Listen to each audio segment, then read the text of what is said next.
മലദ്വാര സംബന്ധമായിട്ടുള്ള ഏത് കേസാണെങ്കിലും ആളുകൾ വരുന്നത് എനിക്ക് പൈൽസ് ആണ് എന്നുള്ളൊരു കംപ്ലൈന്റ് ആണ്. ശരിക്കും എന്താണ് പൈൽസ് എന്നുള്ളത് നമുക്ക് നോക്കാം. നമസ്കാരം, ഞാൻ ഡോക്ടർ ഹരിത, അനോറക്ടൽ സർജൻ ആണ്. എൻ്റെ ഒപിയിൽ ഏറ്റവും കൂടുതൽ ഞാൻ കാണുന്ന പേഷ്യൻസ് എന്ന് പറയുന്നത് പൈൽസ് ആയിട്ട് വരുന്ന ആളുകളാണ്. പൈൽസ് എന്ന് പറയുന്നത് നമുക്ക് കോമൺ ആയിട്ടും കാലുകളിലൊക്കെ വെരിക്കോസ് വെയിൻസ് നിങ്ങൾ കണ്ടിട്ടുണ്ടാവില്ലേ, അതേപോലുള്ള വെരിക്കോസ് വെയിൻസ് നമ്മുടെ മലദ്വാരത്തിന്റെ ഭാഗത്ത് അല്ലെങ്കിൽ നമ്മുടെ അനോറക്ടൽ കനാലിന്റെ ഉള്ളിൽ കാണുന്നതാണ് പൈൽസ് എന്ന് പറയുന്നത്. അതായത് ആ ഒരു ഭാഗത്തേക്ക് രക്തം ഒരുപാട് വന്ന് രക്തക്കൊഴലുകൾ തടിച്ച് വീർത്തിരിക്കുന്ന ഒരു കണ്ടീഷനാണ് പൈൽസ് എന്ന് പറയുന്നത്.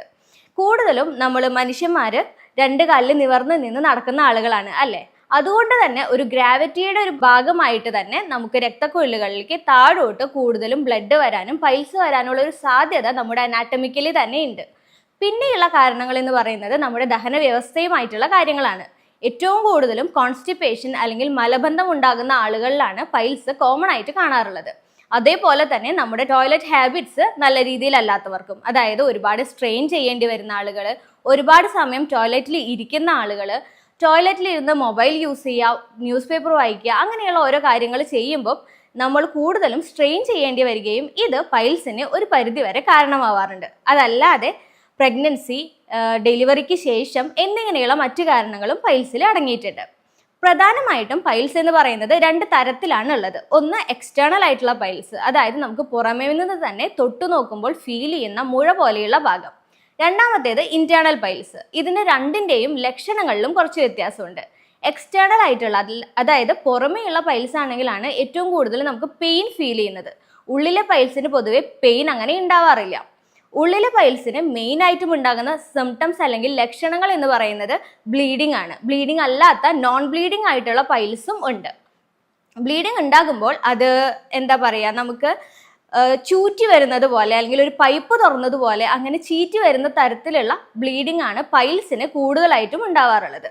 അതേപോലെ ഫ്രഷ് ആയിട്ടുള്ള ബ്ലഡ് ആയിരിക്കും പൈൽസിന്റെ കണ്ടീഷനിൽ നമുക്ക് കാണാൻ പറ്റുക. പൈൽസിന് പൊതുവെ നമ്മൾ 4 സ്റ്റേജിലാണ് തരംതിരിച്ചിട്ടുള്ളത്. ഗ്രേഡ് 1 എന്ന് പറയുന്നത് പൊതുവെ നമുക്ക് പുറമേ നിന്ന് യാതൊരുവിധ ലക്ഷണങ്ങളും തൊടാനോ ഒന്നും മനസ്സിലാവില്ല. പക്ഷെ അതിന്റെ സിംറ്റംസ് എന്ന് പറയുന്നത് മേ ബി ബ്ലീഡിംഗ് ആയിരിക്കാം, അല്ലെങ്കിൽ നിങ്ങൾക്ക് കുറെ കാലമായി തുടർന്നുകൊണ്ട് പോകുന്ന ഗ്യാസ്, ബ്ലോട്ടിങ്, അതായത് വയറ് വീർത്ത് വരിക, കോൺസ്റ്റിപ്പേഷനും വയറിളക്കവും മാറി മാറി വരുന്നത് പോലെയുള്ള ബുദ്ധിമുട്ടുണ്ടാവുക, എപ്പോഴും ഏമ്പക്കം വന്നുകൊണ്ടിരിക്കുക എന്നിങ്ങനെയുള്ള ദഹന സംബന്ധമായ ചില പ്രശ്നങ്ങളായിരിക്കും സ്റ്റേജ് 1 നിങ്ങൾക്ക് കാണാൻ പറ്റുക. സ്റ്റേജ് 2 എന്ന് പറയുമ്പോൾ പ്രധാനമായിട്ടും ഫീൽ ചെയ്യുന്നത് മോഷൻ പോകുന്ന സമയത്ത് പൂർണ്ണമായിട്ടും പോയിട്ടില്ല അങ്ങനെയുള്ള ഒരു തോന്നലും ഒരു സാറ്റിസ്ഫാക്ഷൻ ഇല്ലായ്മ ഉണ്ടായിരിക്കും. അതോടൊപ്പം തന്നെ മോഷൻ പോകുന്ന സമയത്ത് എന്തോ ഒന്ന് പുറത്തേക്ക് തള്ളി വരുന്നുണ്ട് എന്നുള്ളൊരു ഫീലിംഗ് ഉണ്ടായിരിക്കും. പക്ഷെ അത് തനിയെ തന്നെ ഉള്ളിലോട്ട് കയറി പോവുകയും ചെയ്യും. ഗ്രേഡ് 3 എന്ന് പറയുമ്പോൾ നിങ്ങൾക്ക് മോഷൻ പോയതിന് ശേഷം കട്ടിയായിട്ട് എന്തോ ഒരു മുഴ പോലെ പുറത്തേക്ക് തള്ളി നിൽക്കുന്നുണ്ട് എന്ന് മനസ്സിലാവുകയും നിങ്ങൾ വിരൽ വെച്ച് അത് പ്രഷർ കൊടുത്താൽ മാത്രമേ അത് ഉള്ളിലോട്ട് കയറി പോവുകയുള്ളൂ. അതൊരു ഗ്രേഡ് 3 എന്നുള്ളൊരു സ്റ്റേജ് ആണ്. ഗ്രേഡ് 4 എന്ന് പറയുമ്പോൾ നീര് നന്നായി കൂടി ഈ ഒരു ഉള്ളിലെ പൈൽസ് പൂർണ്ണമായും പുറത്ത് തന്നെ വന്നിട്ടുണ്ടായിരിക്കും. അത് നിങ്ങൾക്ക് വിരൽ വെച്ച് പ്രഷർ ചെയ്ത് കൊടുത്താലൊന്നും ഉള്ളിലോട്ട് പോകുന്ന ഒരു കണ്ടീഷൻ ആയിരിക്കില്ല. ഇങ്ങനെയുള്ളൊരു സ്റ്റേജിൽ അല്ലെങ്കിൽ ഇത്തരം ലക്ഷണങ്ങൾ കാണുമ്പോൾ നിങ്ങൾ ആദ്യം ചെയ്യേണ്ടത് നിങ്ങളൊരു ഡോക്ടറെ കൺസൾട്ട് ചെയ്യുക എന്നുള്ളത് തന്നെയാണ്. കാരണം ഒരുപാട് സിംറ്റംസ് എല്ലാം പൈൽസിൻ്റെതല്ല. ആ ഒരു ഭാഗത്ത് ക്യാൻസർ വരെയുള്ള അസുഖങ്ങൾ വരാനുള്ള സാധ്യതയുണ്ട്. ബ്ലീഡിങ് കാണുമ്പോൾ പൈൽസ് ആണെന്ന് വിചാരിച്ചിരുന്നാൽ അത് മേ ബി ഒരു ക്യാൻസർ ആയേക്കാം.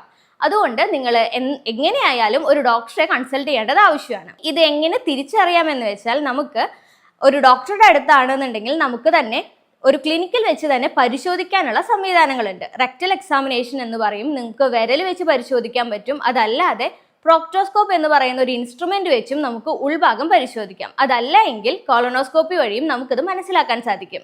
ഇനി ട്രീറ്റ്മെന്റ് സൈഡിലോട്ട് പോവുകയാണെങ്കിൽ ഗ്രേഡ് 1, ഗ്രേഡ് 2 എന്നീ 2 സ്റ്റേജിൽ മാത്രമാണ് നമുക്ക് മെഡിസിൻ ഉപയോഗിച്ച് പൈൽസിനെ മാനേജ് ചെയ്യാൻ പറ്റുള്ളൂ.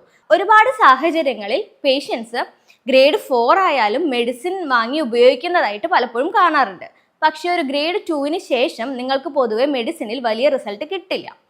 മെഡിക്കേഷൻ ഉപയോഗിക്കുകയാണെങ്കിലും നമ്മുടെ ദഹനം ശരിയാക്കുന്ന തരത്തിലുള്ള മരുന്നുകളും, അതായത് ആയുർവേദത്തിൽ പറയുകയാണെങ്കിൽ അഗ്നിദീപനമായിട്ടുള്ള മരുന്നുകളും, ദഹനം ശരിയാക്കുന്ന അഗ്നിപാചനമായിട്ടുള്ള ആമപാചനമായിട്ടുള്ള മരുന്നുകളും, അതോടൊപ്പം തന്നെ ലാക്സേറ്റീവ് ആയിട്ടുള്ള അതായത് വയറ്റിൽ നിന്നും അഴഞ്ഞു പോകുന്ന തരത്തിലുള്ള മരുന്നുകളുമാണ് നമ്മൾ പ്രിഫർ ചെയ്യുക. അതോടൊപ്പം തന്നെ സിറ്റ്സ് ബാത്ത് ചെയ്യുന്നത് വളരെയധികം നല്ലതുമാണ്. ഗ്രേഡ് 3, ഗ്രേഡ് 4 എന്നിങ്ങനെയുള്ള കണ്ടീഷനിലേക്ക് വരികയാണെങ്കിൽ ക്ഷാരകർമ്മം, ക്ഷാരസൂത്രം എന്നിങ്ങനെയുള്ള ട്രീറ്റ്മെന്റ്സ് ആണ് ആയുർവേദം പ്രൊവൈഡ് ചെയ്യുന്നത്. കാരണം അത് റെക്കറൻസ് ഇല്ലാത്തതും, അതായത് വീണ്ടും വീണ്ടും ഈ ഒരു പൈൽസ് എന്നുള്ള അസുഖം നിങ്ങളെ ബുദ്ധിമുട്ടിക്കാത്തതും, ഒരു ദിവസത്തെ ഡേ കെയർ പ്രൊസീജിയർ കൊണ്ട് തന്നെ നിങ്ങൾക്ക് തിരിച്ച് വീട്ടിൽ പോകാൻ പറ്റുന്ന ഒരു ട്രീറ്റ്മെന്റ് മൊഡാലിറ്റിയാണ് ക്ഷാരകർമ്മം, ക്ഷാരസൂത്രം എന്ന് പറയുന്നത്. ഇത്തരത്തിലുള്ള ഏതെങ്കിലും ലക്ഷണങ്ങൾ നിങ്ങൾക്ക് ഉണ്ടെങ്കിൽ നിർബന്ധമായും ഒരു വിദഗ്ധമായിട്ടുള്ള ഡോക്ടറുടെ നിർദ്ദേശം എടുക്കേണ്ടത് അത്യാവശ്യമാണ്. സ്വയം ചികിത്സ ഇത്തരം കാര്യങ്ങളിൽ ചെയ്യാതിരിക്കുക.